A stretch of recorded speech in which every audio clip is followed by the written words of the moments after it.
Thank you so much for the invite. And I really appreciate being with all of you this morning. As mentioned, I'm Claudia Espinosa. I'm here from New York. I flew in yesterday, and I'm very grateful that Madison gave us a little bit of warmer weather today, and yesterday too.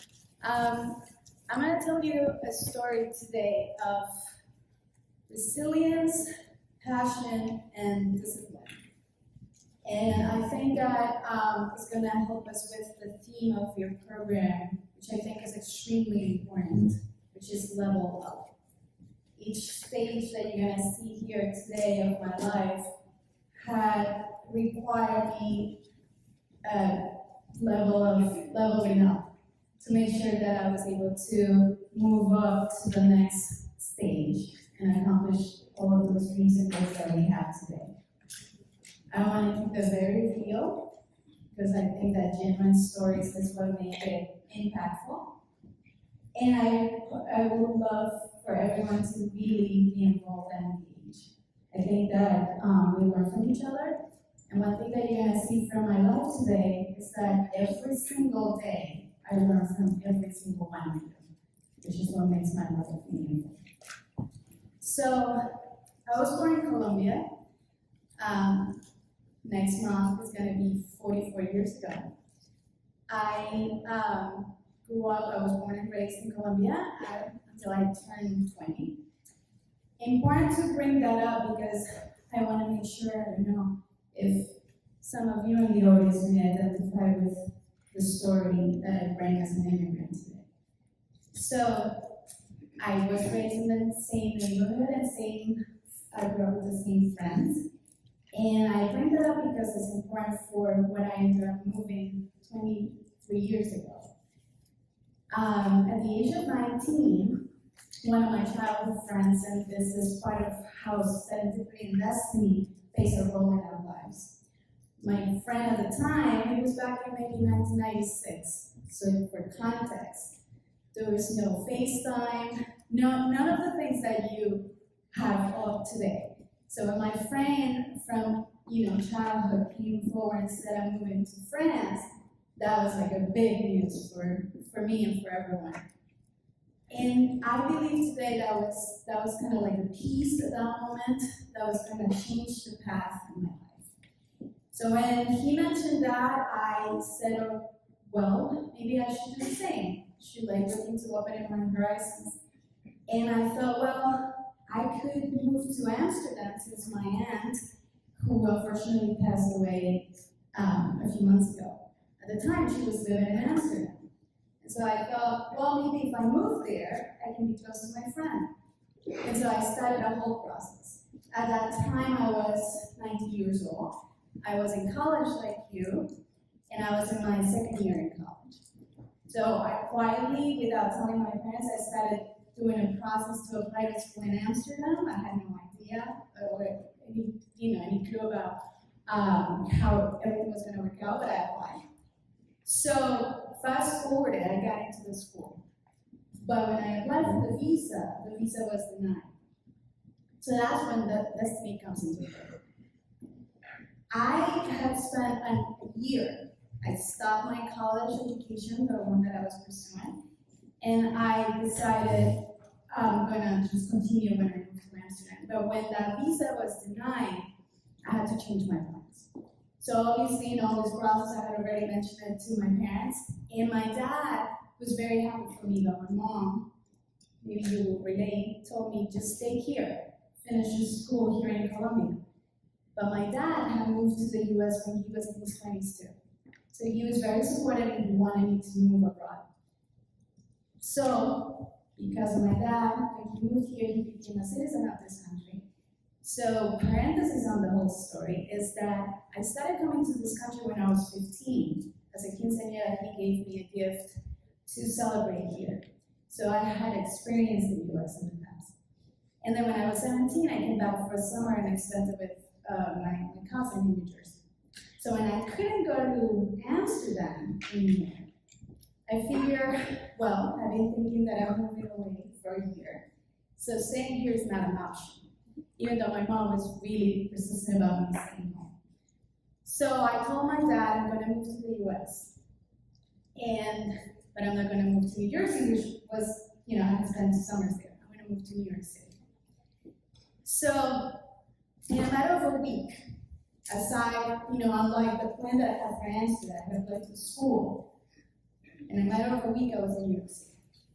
I moved to New York City with my tourist visa, and I woke up the next morning after I arrived. I cried maybe for an hour, and then I said, okay, we're gonna level up, and we're gonna see what life is gonna, has in store for me. So that was in 2000. I arrived to New York City in the year of 2000, March 5th, 20 years before I was gonna turn 21. Which is a good age to arrive in the US. I mentioned I moved with my tourist visa. So after 6 months, I became a non-legal resident of this country. And that was an option I made. I knew that because of my dad, I had some sort of green light to how everything was going to work out for me to become a legal citizen of this country. I just didn't know how. I mentioned that he became a citizen of this country in his 20s. So I just took a leap of faith and let it figure out on his own how that was going to happen for me. I started working various jobs. I stopped my education from Colombia, and I had a little bit of English on me from my education in Cali. Started working as a hostess. I then became a receptionist at a gym, and all of this has a purpose. Every single step has some sort of purpose to where I was going to end up in my life. I started at an institute and learning English in New York City. I figured, maybe for better education, which it was mentioned before is extremely important for us to achieve our goals, I needed to find a better education. So I signed up for the City University of New York, that's CUNY in New York City. And I started taking English as a second language classes. I became I became a receptionist at a gym, but I started working out and exercising when I was 14 years old.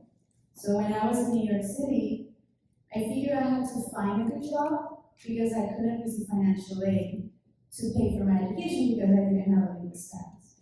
So little by little, I started pursuing more intentionally the goals that I had to be able to go back and get my college degree.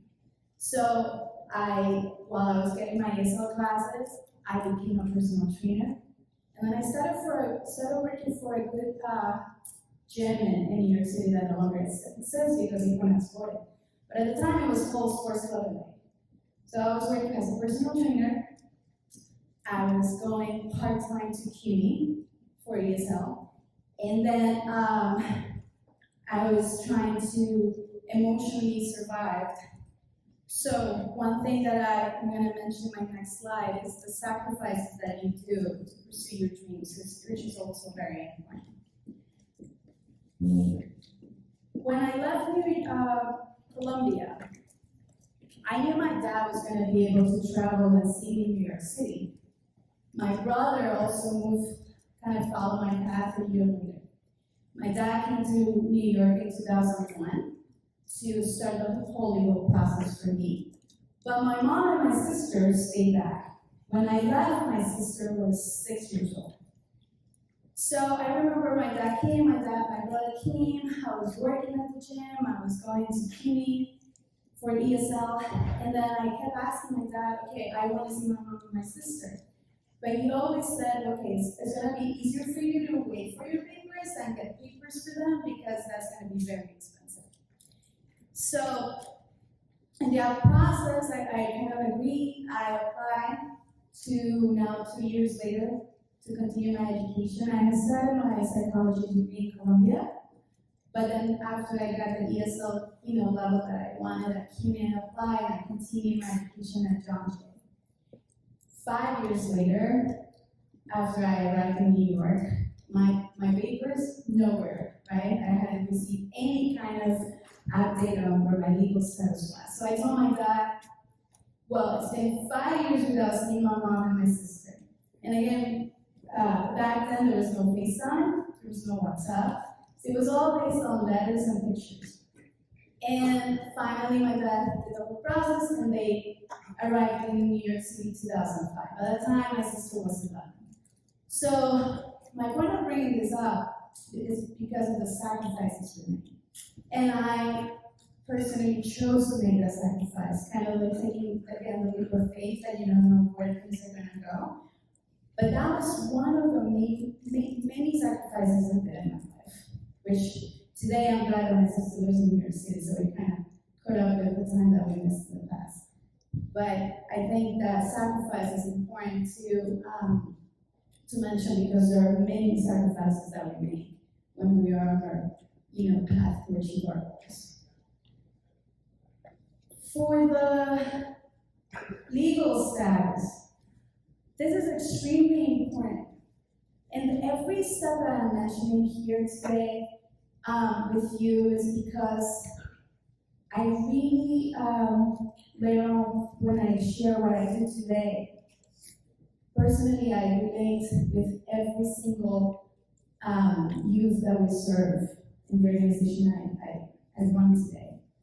For me, this is one of the main, or like the most meaningful stages of my life. I spent 7 years undocumented in New York City. And I can tell you that for many years, I wasn't as open to talk about this because it's a taboo, right? Something that I kind of want to keep secretive instead of like openly talking about what it is. But it took 7 years since my dad came to New York in 2001 for me to receive that legal status. And during those 7 years, it is sort of a feeling of invisibility. Today is a little bit different because thankfully a lot of processes have been put in place for people to have some sort of access. But back then it wasn't like that, right? So 7 years of not having an identity, not being able to leave the country. So I couldn't leave the country. So I couldn't go back to Colombia for 7 years. And I received my legal status in 2007. And I can tell you that when I got that green card and I left that building in New Jersey, it was so odd to feel that feeling of freedom, that just that, small car had and, the power that had. And the interesting part is that when I went back home, that December of 2007, I was a stranger in my own hometown. If you put me in the middle of the street in Cali, Colombia, at that time, I had no idea where to go. And it was so, that was like, people would be like, that's not true. Yeah, it took me 3 weeks to kind of go back to, oh, okay, yeah, I know where I am. So I was a stranger in my own hometown, which is crazy. And you know what the other funny part was? I always have an accent here, right? So even until today, I've been here 23 years. And then I went back home and when I spoke Spanish, people would be like, you speak weird. So it was that feeling of, okay, I am a stranger, I'm a stranger there. So is that started to feel like, okay, where do I belong, right? And that's another part of that immigrant story that is so powerful.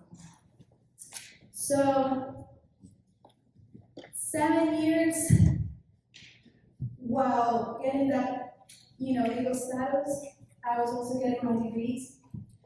I mentioned that I started my bachelor's, I got into John Jay, but because I got a good GPA, which I think the level up program is so important for that for you, they offered me to do bachelor's and master's together after a year and a half. And that's the sacrifice, right? So I was working part-time, I was doing part-time in school, and keeping a good GPA. So they said, okay, we're gonna give you the chance. You do bachelor's and master's, but you gotta keep your GPA above 3.5. And I said, okay, I'll take the challenge. Again, you gotta level up. So I did that. And in 2010, I graduated with both, with my bachelor's and master's in forensic psychology. But before that, and I think this is important for you that are here in college. In 2009, after I got my green card, I decided I want to go abroad. I want to experience the study abroad.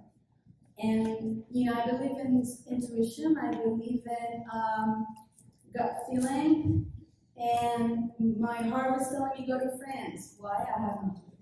But it's that inner compass that tells you you want to do something, and then you follow whatever it says. And trust me, you follow what your heart tells you, because that's where you are meant to be. So my heart was telling me to go to France, and people on the other side, including my parents, they don't do that anymore. But back then they were like, why are you gonna go to France? How are you gonna, spend, live there and pay for your expenses and all of that? And I said, I don't know, I don't care. All I care for is that they accept me into the study abroad program. Then the rest I'll figure it out. And then other people will be like, well, why don't you just graduate? You've been in school for so long. I said, I don't have any rush to graduate. There's so many new learning experiences I'm gonna get from this year. So that's what I did. I went to Paris in 2008, and I spent a year studying French.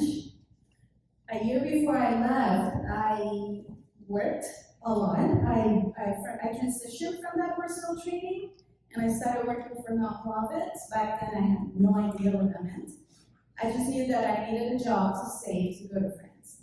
And I saved $10,000, which I thought I'm going to use this to pay for my rent and my food and all.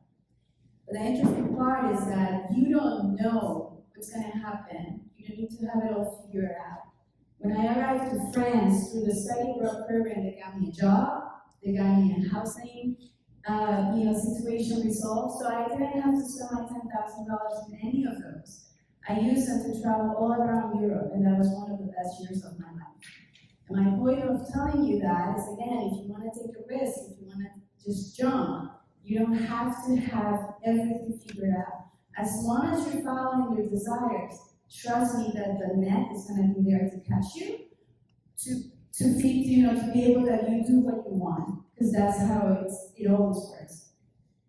So when I came back from France in 2009, I had spent all my money, so I had zero money, and I needed to find a job. So I came back in August of 2009. It took me 3 months to get a job, so it was kind of stressful.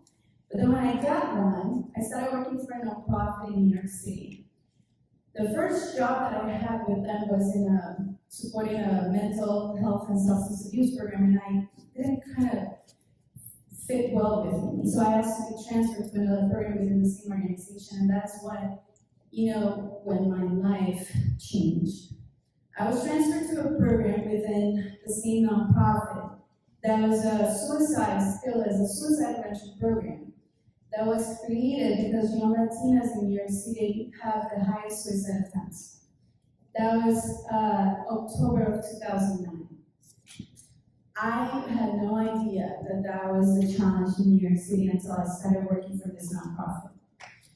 A parenthesis, when I came back from France, and I had graduated in forensic psychology, I knew I wanted to go back to school. It was my long, life dream to work at the FBI, and that was the goal of that forensic psychology degree. But then when I graduated, that interest kind of changed. And that's important also to mention today. You don't need to have it all figured out in terms of what career you want. And if you do something and then change your mind, it's completely fine. We grow and evolve, and our interests change. So I want to make sure that message comes across too, because that's important. So I knew I wanted to help the world, but I wanted a happier environment. So I decided I want to go back to school, and I applied to school in Paris because I was desperate to go back there. But I also applied to NYU. And I got into NYU. And I applied to NYU thinking this is a long shot for me. It was that imposter syndrome. I applied because my mom said I applied to school in New York too.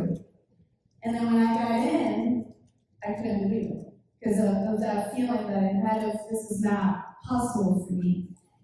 So, putting both together, when I was working at the suicide prevention program, I started going to NYU. So I was doing both simultaneously. And I can tell you about NYU, CUNY, and that's something that Goodson said this morning that was impactful for me, is a place of great diversity and inclusion, and a place where I felt that I belonged. And where I looked around and everyone just spoke my language and looked like me, and I felt so much like at home. When I started at NYU, that was back in 2010, I didn't feel the same. So that feeling of, that imposter syndrome is a real thing. And that feeling like, oh, this is private and this is, I came from CUNY. It took me a good, amount of months to start feeling like, yeah, I belong here. And then the worst part was when I got my first paper back and I got a C. And I cried like, okay, definitely I'm not gonna make it here. But the best part of it all is that I did make it and I graduated with a whole bunch of honors years later.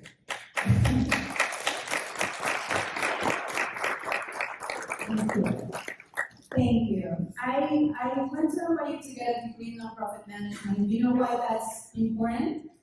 Because when I worked at the suicide prevention program, after a year of hearing young Latinas, adolescent girls telling me the same things that I went through, that's when everything comes together. I wasn't an adolescent when I moved here, but they were telling me stories of, I'm a new immigrant, I don't speak the language, I'm undocumented, I'm not going to be able to overcome any of this, therefore the only way out is to take my life. And I heard those stories for almost a year, and you have no idea how heart-wrenching that is. And so I decided, okay, I was, every night dreaming with the girls, and I decided, okay, I'm going to stop coming to working here. But I promised the girls that I was going to do something about that. Because for me, it was not possible for young women of anywhere to feel that they had no reason to live. So the degree that I was getting at NYU in nonprofit management, I used it to create my own nonprofit. And I quit the suicide prevention program. I started working for Big Brothers Big Sisters of New York City. I started learning about mentoring. That was the leveling up of that particular stage of my life.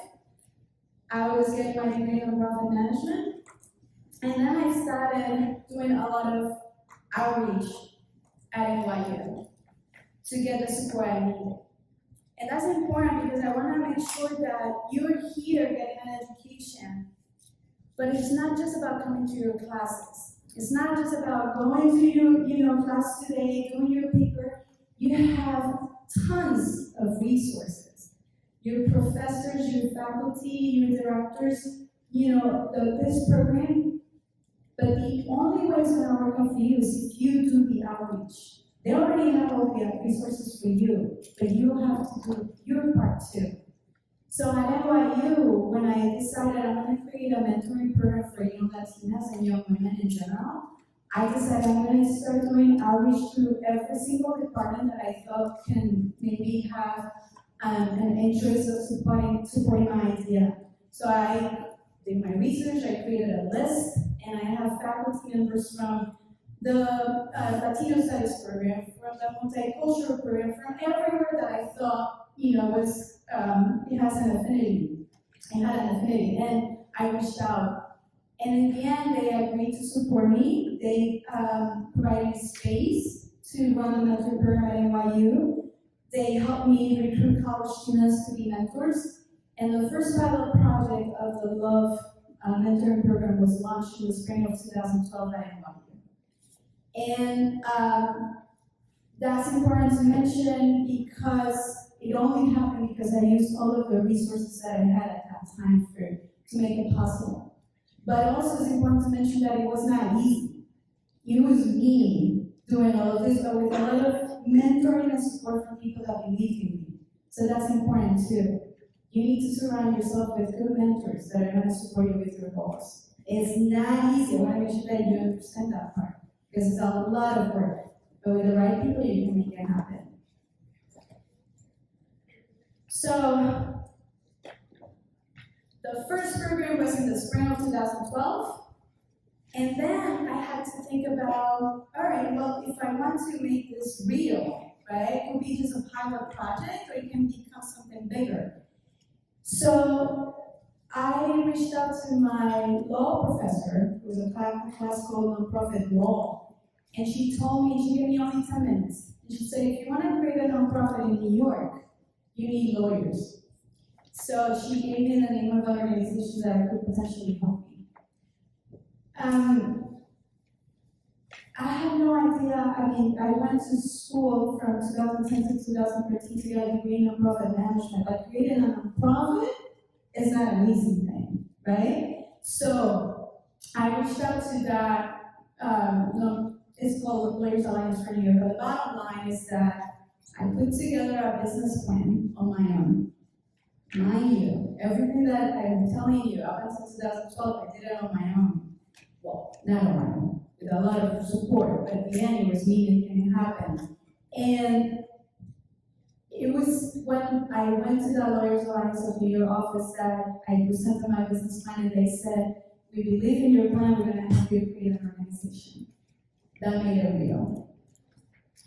In 2012, fall of 2012, I launched the first after-school program in a public school in New York City.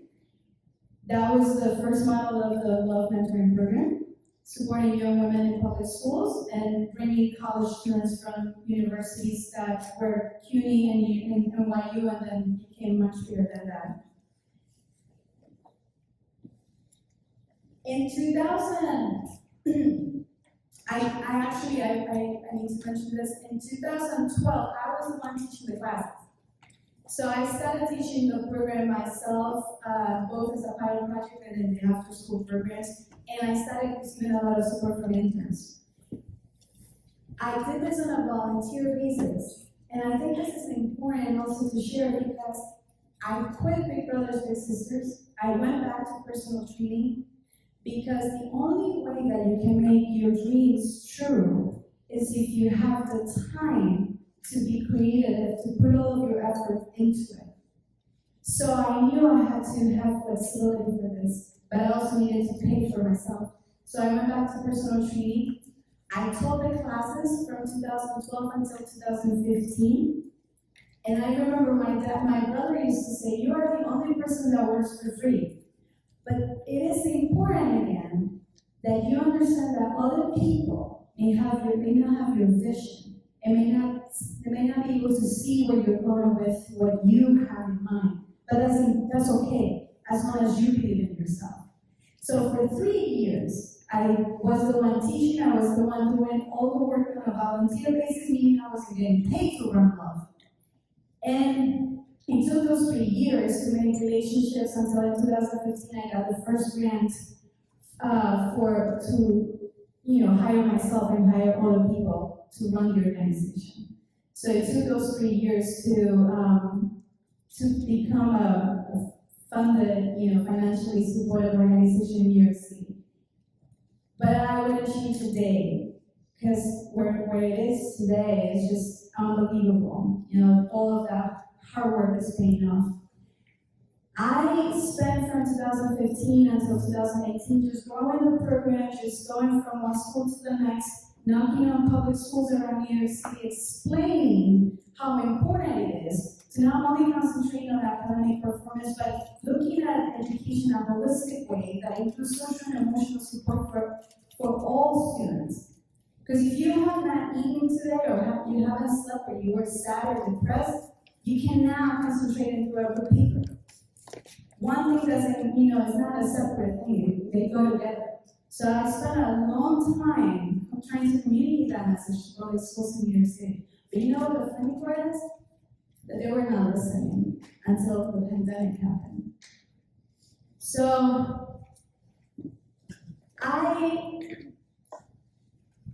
In 2000, that was a previous slide, but in 2000, I mentioned 2015 was the first grant, expansion until 2018. In 2018, I had another dream, another way to level up.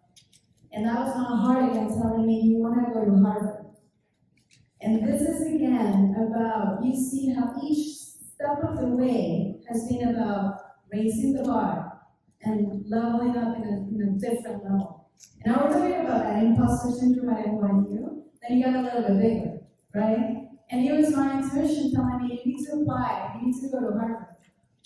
And Harvard, I mean, it was kind of like the top of the mountain for me. And I should also mention, when I was writing papers at CUNY, my writing, I remember a professor told me once, you need to go to the writing center. Every single thing and every single school require a different kind of effort, right? So from CUNY writing, then at NYU, I got a mentor in writing center. I was there every day to make sure that I was able to write my papers. And so now that I was applying to Harvard, it required, again, another level. And you know what is the interesting part? I didn't believe, I believe I could get in, but I was not ready to take that GRE test. And it took 2 years for me to take that test. So I kept postponing it. And I told you from the beginning I wanted to keep it real. I never go for a plan B, but I had a plan B. So I said, okay, if I don't go to Harvard, I'm going to apply to a program in New York City that's called New York City Teaching Fellows. So that's going to be my plan B. And then through there, I'm going to get a degree in education, which is what I wanted. But the funny part was that when I applied to the New York City Teaching Fellows, they required a GRE also. But what they said is, we don't care about the score as long as you check the box that you took it. So I took the GRE. I'm being absolutely honest, the math questions, I just went like this. So every page, I was just, picking and choosing. I took a Kaplan course that I have, I postponed for also 2 years, and they don't teach you how to do math, they just teach you, okay, this is, this is an answer that sounds the most likely to be the right answer. And I mentioned that too because I don't believe in those tests.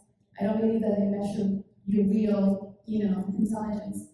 And so I took the GRE, I got my score. I got into the New York City Teaching Fellows, but when I saw that I had my GRE, I felt like, well, now I have everything I need. I just need my recommendation letters, and I can apply to Harvard, which is the plan A, which is what I wanted to do. And I got in. And that, aside from my organization, which is my life, that was one of my proudest moments. I, go back to 2000 and every, looking at that girl from 2000, when I got into Harvard in 2018, it was an amazing accomplishment for me. Not for anyone, you don't do anything for anyone but yourself. Believing that I was able to accomplish all of that. I went to Harvard, I hired someone to run love while I was away for a year. I got a little bit of imposter syndrome again, but this time it was less. You know why? Because you start seeing that you belong everywhere.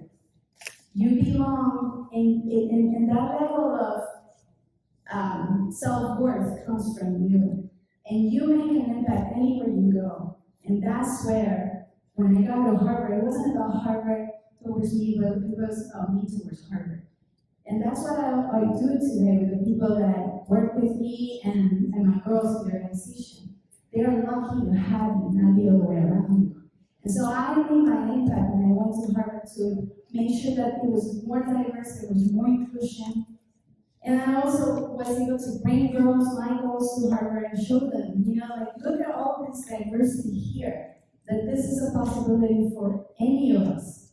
So that was a very meaningful year also in my life. And when I also went to Harvard because I mentioned that my program was an after-school program. And my goal, the next step of leveling up, was how can I impact more girls in New York City? After-school programs are challenging, and you can only get a certain amount of attendance. So I wanted to make sure that the program was reaching as many young women as possible. So I wanted to find a model that was easier and more sustainable and had a greater impact. So I went to Harvard to learn about that. When I came back to New York City, the program, I worked hard to make it a class. And today is a health class in public schools in New York City. So it's now we're able to just come to the schools, reach 100 girls in one school in one day, teaching the love curriculum, which I should have mentioned.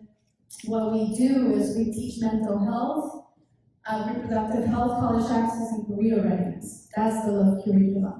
It started as college access when I started in 2012, but then based on the needs of our students, it has grown to be to teach each of those areas. So back to what I was saying about 2020. Remember I said that I was knocking on doors before talking about the importance of mental health. After 2020, I didn't have to go knocking anywhere. All the schools were coming our way, saying we need the support that you provide to students and we want you to teach that program here. You know what the beauty of this now is, like, us now, we have to push schools away because of the demand that we're having today. But I'm glad that 2020 created that opportunity. It was a really bad year, but for the organization, it gave it the visibility that we wanted for so long. Now I'm in school again, and I think that one constant theme of my presentation is, the amount of education that I've gotten, and I think that the only thing I can say is that I believe in learning. I believe that, when you go to your classes, don't look at it as this,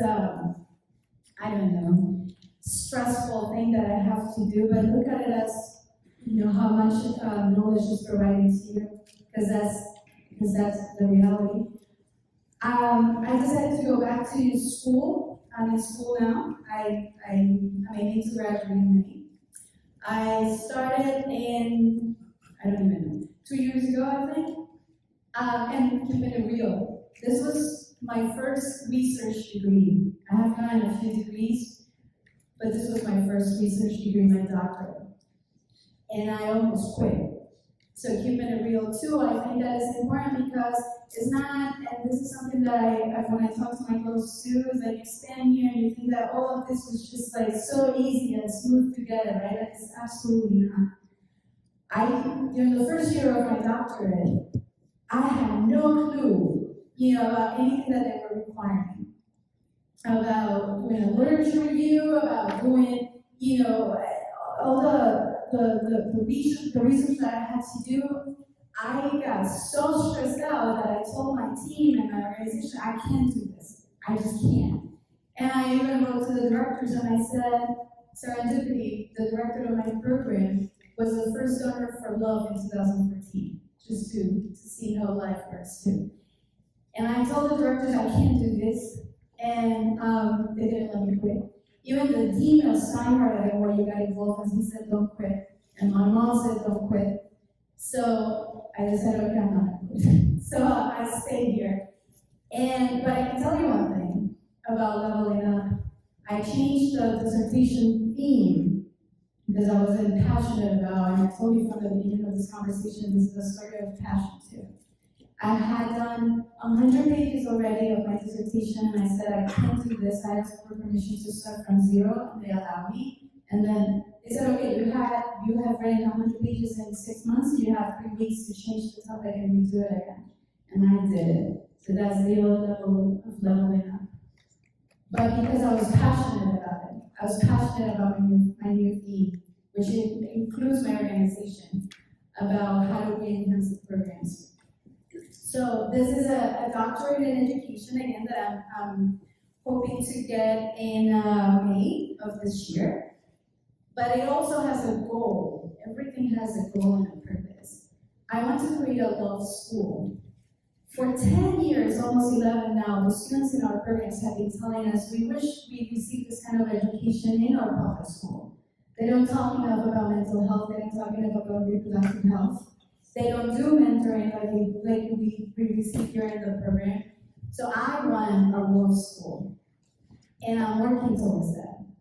The only challenge right now is that New York has a cap on charter schools. They're not friendly to charter schools. But thankfully, the governor is working to resolve that issue. So believe that the universe works with you too, that when you have a dream, it kind of aligns all the stars to make it happen. So right now, New York is getting a little bit more friendly towards charter schools, so I'm hoping that that's the case, so we can open a law school very soon, and if New York is not the place, I also have another alternative, which is Miami, to open my law school and serve more girls, although I want to open it in New York, which is our own backyard. That's where I am today. Yes. This is the current goal, my law school, and not for me, for all the young women that we serve. It's been 11 years with the Love program. We have served more than 2,000 girls, and that's my passion. And that's what I mentioned when I started working with youth, our mentors are college students, so I'm surrounded by college students all the time too. But to close it up again, it's a story of resilience, of passion, and discipline. You can't get anything done in life without discipline and without love for what you do. Thank you again for inviting me. Thank you for having me today. And I hope that the message that I brought today, just planted some sort of seed in you. But if I can leave you with anything, follow your heart and your intuition. Thank you.